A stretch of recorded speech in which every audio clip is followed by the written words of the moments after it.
Ok, hoy vamos a ver PCR digital o PCR de tercera generación. Este es el primer video de la PCR de tercera generación que vamos a ver. Vamos a presentar. Esta diapositiva únicamente presenta cómo han cambiado las tecnologías con respecto al tiempo. Por ejemplo, aquí vemos la tecnología de microarreglos que empezó a surgir aproximadamente en 1977. 1978, cómo se empezó a usar. Ese es el número de publicaciones, de artículos que han utilizado esta tecnología, y vemos que, por ejemplo, aquí son 10, 100, 1000, 10,000. Vemos que esto alcanzó casi 10,000 publicaciones. Esta otra tecnología, que es ¿qué es? Ay, no veo qué color es este. SNP análisis. Las otras, que son las nuevas tecnologías. Esto es nuevas secuenciaciones. Aquí vemos cómo han ido en aumento. Las otras, Southern Blot. Ay, no es cierto. Entonces, este es el Southern, ¿verdad? Este color es este. Ay, pequeño defecto de ser daltónico, de veras. Por eso digo que el Southern Blot ya está entrando en desuso. Todavía se están usando más de 1000, pero todavía están en uso. Pero ese sí, las nuevas tecnologías, ese es PCR cuantitativo. Alguno de estos es PCR cuantitativo. Pero bueno, se están usando cada vez más estas tecnologías. Y eso nada más está actualizado aproximadamente en 2010. Bueno, ya seguimos. Bueno, vamos a empezar. La introducción a este tema es una emulsión. ¿Qué es una emulsión? Una emulsión es una mezcla heterogénea, definición de secundaria, formada por dos tipos de componentes insolubles entre sí, por eso es heterogénea. Y esos dos componentes insolubles entre sí son principalmente agua y aceite, o lo que se conoce como fase acuosa y fase lipídica o fase orgánica. Lo voy a llamar más fase lipídica porque no necesariamente es un solvente, sino que es un aceite, por eso fase oleosa. Bueno, entonces también las emulsiones tienen dos fases, lo que es una fase continua y la fase dispersa. La fase dispersa es la que forma los glóbulos, las burbujitas, como le quieran llamar, y la fase continua es la que está continua, y es la que está continua. Y no necesariamente obedecen a que el agua es continua o el aceite es continuo. Por eso se clasifican las emulsiones en la escala de HLB para ver cuál es la continua, cuál es la dispersa. Y cuando estás exactamente en el centro de la escala del HLB, la probabilidad de que sea una o la otra es el 50-50. Y bueno, entonces, las emulsiones se logran principalmente con la ayuda de sustancias tensoactivas. Un tensoactivo, como su nombre lo dice, son aquellas sustancias que tienen actividad de disminuir la tensión superficial del agua. Ay, se desmayó mi cuaderno. La tensión superficial del agua es la que mantiene las burbujas en forma esférica, es la que permite que algunos mosquitos caminen sobre el agua, es la que permite la capilaridad del agua. Cuando está en un capilar, entre más tensión superficial tiene, más sube a través del capilar, gracias a la capilaridad. Gracias a la capilaridad, el agua llega desde las raíces hasta la copa de los árboles más altos, hasta 100 metros de altura, violando las leyes de la física, nada más que los físicos no tienen en cuenta que la biología se vale de muchas cosas. Por eso hay varios videos de que los árboles violan las leyes de la física acerca de la capilaridad. No es el tema, pero ay, parece que desconocen los grandes misterios de la biología. Bueno, el chiste es que las sustancias que disminuyen la tensión superficial del agua son principalmente detergentes, o son las que más. Existen tres tipos de tensoactivos: los que aumentan, los que disminuyen ligeramente y los que disminuyen drásticamente. Y los que disminuyen drásticamente son principalmente detergentes. Los que disminuyen moderadamente son, por ejemplo, alcoholes, ácidos y de ese tipo de sustancias. Los que aumentan ligeramente la tensión superficial son principalmente sales, azúcares, y párale de contar. Pero bueno, entonces los que disminuyen drásticamente la tensión superficial son los detergentes, y estos pueden ser de tipo aniónico, como su nombre lo dice, tienen un anión, y este es el anión sulfato, es la carga negativa. Esta molécula es el SDS, el dodecilosulfato de sodio. El dodecilosulfato de sodio que se utiliza para, principalmente, tiene usos cosméticos. Se utiliza, por ejemplo, para la elaboración de shampoos. Es el responsable de que formen burbujas muy bonitas y que algunos shampoos tengan el aspecto nacarado. Cuando está a punto de precipitar el SDS en una solución que lo contiene, da un aspecto nacarado, así como concha nácar. Muy bonito, pero significa que ya va a precipitar, que está muy concentrado. Hay otros que son catiónicos, como su nombre lo dice, tienen una carga positiva. Y aquí vemos, por ejemplo, esta amina. Esta amina, al soportar 4 valencias, significa que está compartiendo un par de electrones extra de manera covalente. Y, por lo tanto, va a ostentar una carga positiva que es prácticamente independiente del pH. Entonces, esta carga positiva que está de manera permanente hace que esto sea un tensoactivo de tipo catiónico. Hay otros que son, por ejemplo, este otro que es un anfotérico. El anfotérico, como su nombre lo dice, puede tener ambas, el anfótero, tanto una carga positiva como una carga negativa.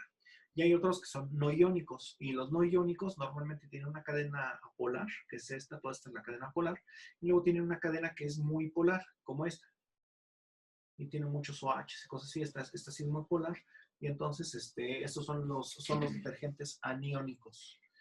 Aniónicos, no iónicos, no iónicos. Y bueno, existen varios tipos de tensoactivos, además de la clasificación de la carga. Por ejemplo, cuando tenemos estos dos así, se dice que son gemelos. Cuando tenemos esta estructura, se dice que es un copolímero en bloque. Y cuando tenemos esta otra, donde tenemos dos cargas en la misma molécula, esto se dice que están en bola. Vamos a ver el efecto de algunos de ellos. Existe algo que se llama el límite entre la zona polar y la no polar, que es precisamente el momento, no, el enlace, es el enlace en el cual termina la solubilidad del compuesto que le da la polaridad y empiezan los átomos que no tienen afinidad por el agua. Entonces, en este caso, este es un ácido orgánico, entonces esta es la parte donde está el límite. Entonces, en este otro, donde tienes una carga positiva, este es el enlace que tiene el límite. Bueno, esto según la clasificación de Charles. Y bueno, lo que les había mencionado, que es la escala de pH, de HLB, perdón, empieza con H también, de HLB, que es hydrophilic, lipophilic balance. O sea, el balance lipofílico e hidrofílico. O sea, qué tanto tiene afinidad por el agua o por la grasa, por los lípidos. Y entonces, por ejemplo, cuando tienes un pH un HLB de 1 a 4, se dice que no se dispersa en agua. Por ejemplo, el colesterol. De 3 a 6 es poco dispersable. Por ejemplo, el SPAN, que es un aditivo. Dispersión de 6 a 8 es una dispersión lechosa. Por ejemplo, el SPAN 40, que es otro aditivo, una dispersión lechosa estable, que es, por ejemplo, el SPAN 20. De hecho, aquí ven, ese es el peso molecular del aditivo, que precisamente se utiliza para dar turbidez. Entonces, aquí el peso molecular, cuando es más pequeño, es más soluble. Tiene un peso molecular de 20.000 promedio, porque es una mezcla de sustancias. Entonces, el peso molecular promedio es de 20.000, este es peso molecular promedio es de 40.000 y este peso molecular promedio es de 80.000. Ya de 10 a 13, es una dispersión translúcida que puede ser incluso transparente. Por ejemplo, los monoesteratos. El monoesterato es un ácido orgánico que tiene sustitución del protón por un sodio o un potasio. Y cuando es una mayor a 13, es una dilución completamente transparente, como las que da el laurisulfato de sodio, o sea, el SDS. El SDS.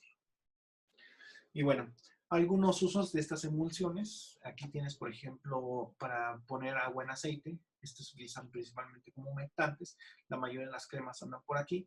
Estas son emulsionantes para solubilizar el aceite en agua. Estos son detergentes para sacar prácticamente alguna sustancia que no le guste el agua, sacarla de ahí, como algún aceite, alguna gasolina, alguna grasa, etcétera, algún pigmento. Se utilizan los detergentes para sacarlos de ahí y hacerlos solubles en agua. Y cuando tienes una mayor, se utiliza principalmente para solubilizar algunas sustancias que no se pueden solubilizar, como por ejemplo el colesterol, que es muy insoluble en agua, utilizas un superdetergente para solubilizar, o sea, el SDS. Esa es una emulsión de tipo agua en aceite. Aquí vas a tener el agua, todas las cabezas polares miran hacia el agua y las colas apolares miran hacia el aceite. Y esta es una que está exactamente contraria. Aquí tengo como fase continua el agua y fase dispersa el aceite.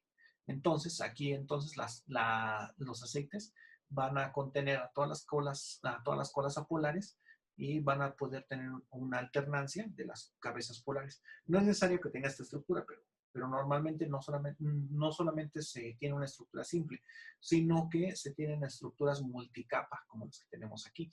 Y eso es muy, muy común y muy, muy importante. Ahorita vamos a ver por qué. Esa es una interfaz de una emulsión agua en aceite. Y aquí se ven las multicapas. Ven. Este es un corte de 500 nanómetros. Aquí se ven cada una de las capas de la emulsión, que son estas, cada una de estas capas. Tan bonitas. La distribución de los glóbulos. Esta es una medición directa en el microscopio. Sirve para determinar el grado de HLB. Obviamente, entre más pequeños son los gránulos, normalmente es mucho más estable, menos probabilidades de separación de fases hay. Normalmente vemos una distribución así. Este es el diámetro de las partículas en micrómetros y la cantidad de partículas que poseen ese diámetro. Normalmente vemos algo así. Son muy pocas las que tienen diámetros muy grandes o diámetros muy pequeños. Vemos una distribución de este tipo. Ahora sí, vamos a empezar con algunos antecedentes. La PCR se inventó prácticamente en los años 70. Ya habíamos hablado de eso. En aquellos ayeres, cuando vimos PCR primera generación, los reactivos estaban muy sucios, había que estar adicionando enzima aproximadamente cada 5 ciclos, porque la enzima no aguantaba las altas temperaturas, se desnaturalizaba. Y como estaban en baño María estos tubitos para hacer la PCR, y de hecho eran varios tubos, eran varios baños que tenías simultáneamente. Entonces, lo que hacías es que manualmente cambiabas los tubos de un baño al otro y así. Y obviamente como lo estabas poniendo en agua caliente el tubo, había evaporación. Entonces, precisamente para evitar la evaporación, lo que se hizo fue ponerles aceite mineral. Entonces, tenías tu tubito, ponías tus reactivos de PCR y le ponías aceite mineral encima. Y entonces, precisamente el aceite mineral lo que hacía son dos efectos. Aumenta la presión y segundo, al aumentar la presión, el punto de ebullición del agua aumenta y segundo, el vapor de agua que quisiera pasar a la fase gaseosa tiene que pasar por la fase oleosa y a la fase oleosa no le gusta el vapor de agua, entonces con la pena lo regresaba y por eso, con eso evitabas la evaporación de los tubos. Conforme se fue haciendo mm, más puros los reactivos y más detallado el proceso, se fue cambiando el tamaño de los tubos. Primero se hacían esos tubos, luego unos de 500 microlitros. De hecho, estos casi ya están descontinuados. Es muy raro encontrarlos en un laboratorio o en cualquier lado, los de 500. Después se cambiaron los de 200. Estos son los de 200 y actualmente ya se manejan incluso unos de 100. Estos son de 200, los de la microplaca de 96 pozos son pozos de 200 microlitros. Esta es una tira de 8 tubos de 200 microlitros cada uno. Y bueno, algunas tapas. Ya después fue cambiando cuando se inventó el termociclador por primera vez. Vio que se podía sustituir el uso del aceite mineral por una tapa caliente. Si tú le pones una tapa caliente, una tapa que está más caliente que el baño María, que en este caso es una placa también caliente, la placa caliente que está haciendo la PCR trabaja como a 95 grados máximo y tus tapas, la tapa que debe estar más caliente, la pones como a 100 grados. 100 grados, hay unas que lo ponen a más, pero dejémoslo en 100 grados. Entonces, con eso evitas la formación de condensado arriba. Y aquí hay otra, que es de 24 creo que es 24 por 18, algo así. Bueno, este es de 390 pozos, algo así. O sea, pero estos ya son para 10 microlitros. Estos tubitos son de 10 microlitros cada uno. y se fue haciendo cada vez más pequeña. Y ese es el termociclador para esta placa, vean. O sea, ya para análisis mucho más grandes. Aunque el costo, bueno, el volumen se sigue disminuyendo, el costo no disminuye linealmente. Casi cuesta lo mismo hacer una de 10 microlitros que una de 50. O sea, el costo no disminuye mucho. En general, todos los kits tienen exceso de buffers, de NTPs y de magnesio. Lo que te venden así bien contadito es la enzima, porque es la primera que se acaba. Los PCRs pequeños deben de ir más concentrados que los grandes, pues si no, no salen. Simplemente pasan cosas extrañas de las cuales ahorita vamos a hablar. Si se hacen los PCRs grandes, concentrados, se obtienen mucho más artefactos. Entonces los PCRs que van más grandes, se hacen diluidos para no obtener artefactos. ¿Qué son los artefactos? Los artefactos de PCR es la obtención de bandas que tú no deseas y que normalmente son de bajo peso molecular. Por ejemplo, digamos, si esta es mi banda que yo estoy deseando, que está aquí sería toda mi banda de PCR, mis artefactos pueden ser estos otros. Normalmente empiezan a ver como sombritas aquí abajo. Estas sombras nada más empiezan a polimerizar, porque sí se van juntando unos con otros, y ya se hacen bandas más grandes. Entonces, esos artefactos al final son muy visibles, muy estorbosos y muy indeseables. Y para evitarlos, los PCRs de grandes volúmenes, allá hablando de 25, 50 microlitros, los haces diluidos para que no te generen esos problemas de los artefactos.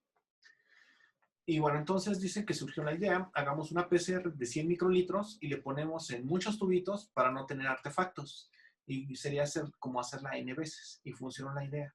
Al tomar una PCR de gran volumen y la repartes en varios tubitos, ya no salen artefactos. O sea, los artefactos salen cuando juntas muchos volúmenes, muchos volúmenes. Mucho volumen y los desapareces cuando bajas mucho el volumen.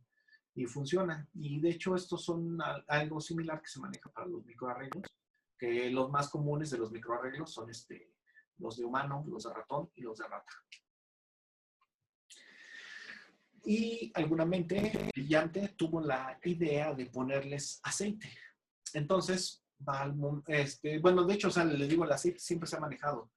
Más bien, se manejaba desde el inicio, ya después al final ya no se manejaba. Entonces, lo que se hizo es que al agregar el aceite se empezó a agitar. Y entonces al momento de agitarla, corrieron la PCR y vieron que se eliminaban los artefactos, como si se hicieran muchos tubitos. Entonces, a ese mecanismo de hacer la PCR con aceite, estás haciendo una emulsión. A esto se le llamó PCR. Sí,